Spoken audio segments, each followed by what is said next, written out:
از این جلسه ما میخوایم مبحث بسیار مهم و کاربردی پله رو در رویت شروع کنیم. پس تا انتها همراه من باشید.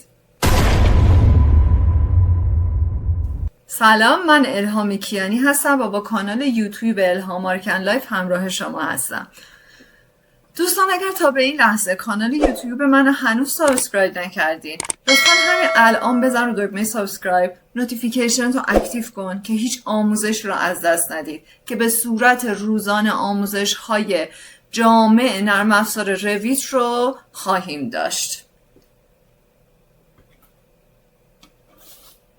در این جلسه ما میخوایم راجع به مبحث بسیار مهمی صحبت کنیم که قدم اول برای یادگیری ترسیم پله هست و اون هم اجزای پله است. پس با دقت ویدیو رو تا آخر ببینید. اولین عکسی که آماده کردم این عکسه که قسمت‌های اصلی تشکیل دهنده پله رو به ما نشون میده. ما میخوایم از کف پله شروع کنیم، یا ران یا تریت.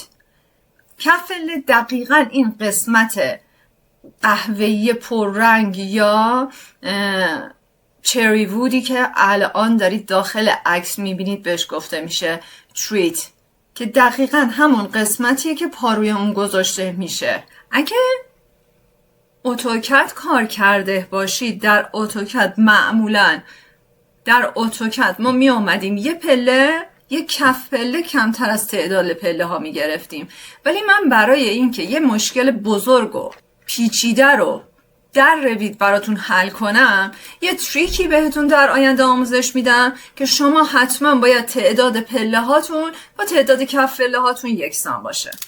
دومین موردی که میخوام بهش اشاره کنم تریت هایته، یعنی فاصله بین دوتا تریت، یعنی فاصله بین دوتا پله که قدم بر میداریم. این قسمت عمودی پله رو بهش میگن رایزر، که ارتفاع رایزر یا تریت هایت حدوداً بین 17 تا 20 سانته، یعنی ارتفاع بین دوتا تریت.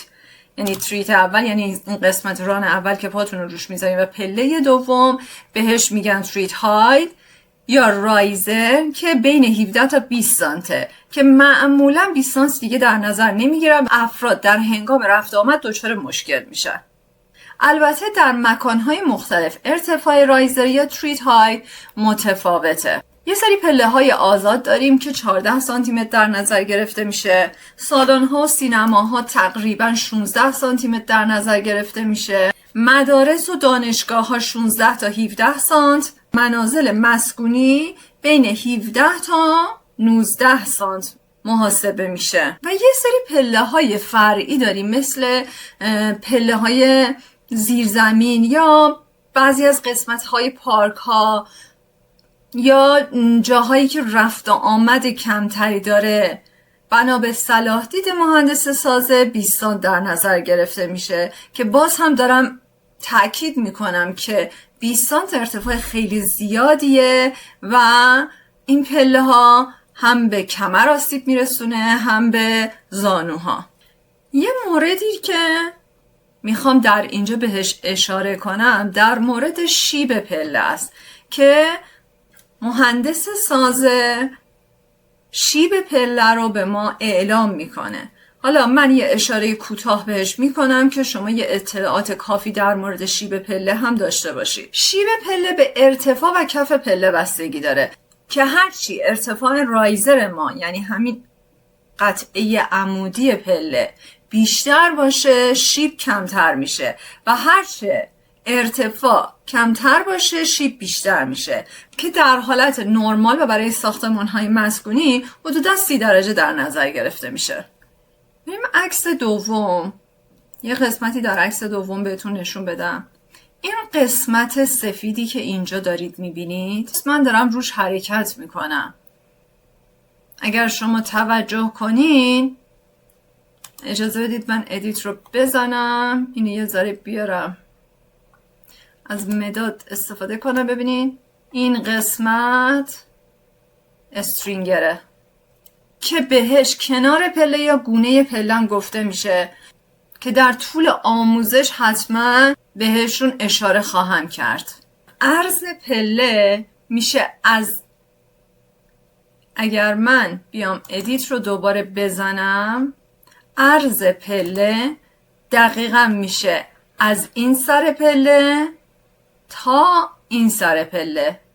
این قسمت رو میگم بهش عرض پله که معمولا عرض پله برابر با 120 سانت که برابر با عرض شانه دو تا فرده که از کنار همدیگه رد بشن. این کمترین میزانشه، مینیمم حالتش 1.20. ممکنه در بعضی از جاها کمتر از 1.20 هم در نظر گرفته بشه بنا به کاربردش، ولی بهترین و مناسب ترین اندازه 120، یعنی یک نفر به راحتی بالا بره و یک نفر به راحتی پایین بیاد بدون اینکه به همدیگه برخورد کنن. خب دوباره اینو کنسل کنم، وارد عکس قبلی بشیم.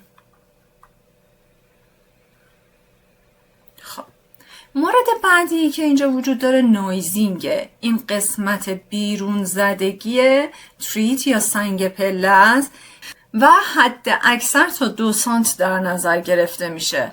روی نویزینگ یه شیاری داره که اجازه بدین یه عکس دیگه باز کنم که یه خطی روی لبه نویزینگ میندازن، باعث جلوگیری از سرخوردگی افراد میشه. اینجا دوباره اومدم بهش اشاره کردم که این پیشانی پله یا رایزره، این لب پله دماغه پله یا نویزینگ، این عرض پله است که کامل مشخص شده، این تریت کف پله، این هم شیار پله و این هم استرینگر یا گونه پله هستش. بریم عکس بعدی. به یه ردیف پله که پاگرد بینشون وجود نداره بهش میگن بازو، یعنی به هر کدوم از اینها یک بازو گفته میشه. وقتی ادیت رو بزنم، اجازه بدید مداد رو بردارم ببینید، اینجا این یک بازو پله است و این بازو دوم پله است. خب این از تعریف بازو. بچه ها یه قسمتی هست به اسم پاگرد یا لندینگ که 2 تا بازو رو به هم دیگه متصل میکنه. این قسمت پاگرد یا لندینگه. و یه قسمتی هست به اسم چشم پله. فاصله بین 2 تا بازوی پله میگن چشم پله که در قوانین جدید ممنوع شده و تقریبا ما دیگه چشم پله نداریم.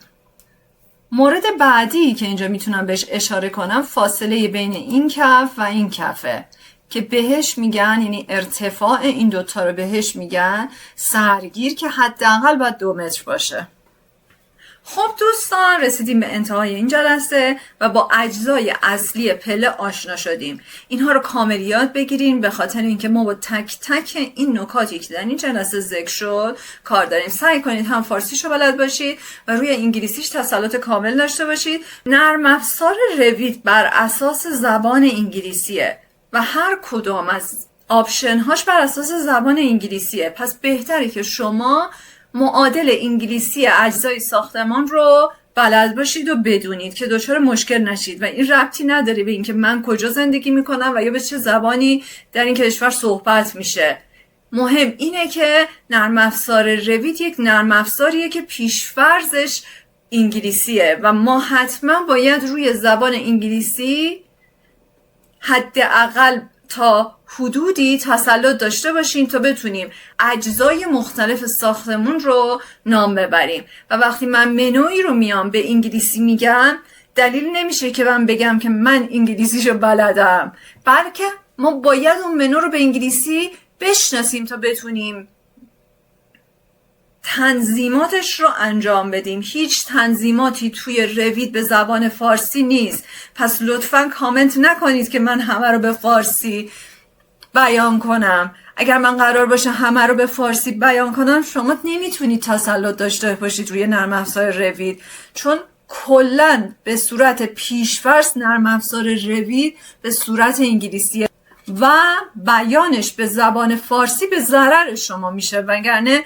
مطمئنا اگر شما رشته‌تون مهندسی عمران یا مهندسی معماری و یا مهندسی ساخت و ساز باشه یا تأسیسات یا مهندسی های مرتبط به ساخت و ساز، بالاخره کتاب زبان انگلیسی تخصصی رو پاس کردید و تسلط دارید. پس سعی کنید به زبان انگلیسی عادت کنید و از من نخواین که اینا رو ترجمه کنم. واقعا سخته این کار، یعنی اصلا نه به صلاح شماست نه برای من کار آسونیه. دوستان اینم از این جلسه. کامل با اجزای پله آشنا شدیم. جلسه آینده شروع میکنیم به ترسیم پله. به صورت مداوم تمرین داشته باشید. اجزای پله را اگر شده چند بار بر روی کاغذ ترسیم کنید که در جلسات آینده من فقط این آپشن انگلیسیشو ذکر میکنم که این برای خودتون هم بهتره. شما زودتر و سریعتر به جای قرارگیری این آپشن ها عادت میکنید. دوستان موردی که در آخر میخوام بهش اشاره کنم اینه که تمام این عکس هایی که الان بهتون نشون دادم و روش توضیحات لازم رو دادم داخل کانال تلگرام گذاشته میشه. عضو کانال تلگرام بشید. من یه سری فایل ها رو اونجا میذارم. دوستان از من فایل RVT خواستن. بچه فایل RVT 2021 داخل کانال تلگرام هست. لینک کانال تلگرام در بایو کانال یوتیوب هستش. عضو بشید. نکاتی اونجا ذکر میشه که شاید در اینجا نشه انجام داد. اگر سوالی براتون پیش اومد حتما کامنت کنید. با لایکاتون به من انرژی بدید و همچنین اگر این آموزش براتون مفید بود برای دوستان مهندستون شیر کنید. مرسی که تا این لحظه همراه من بودین. خدا نگهدار.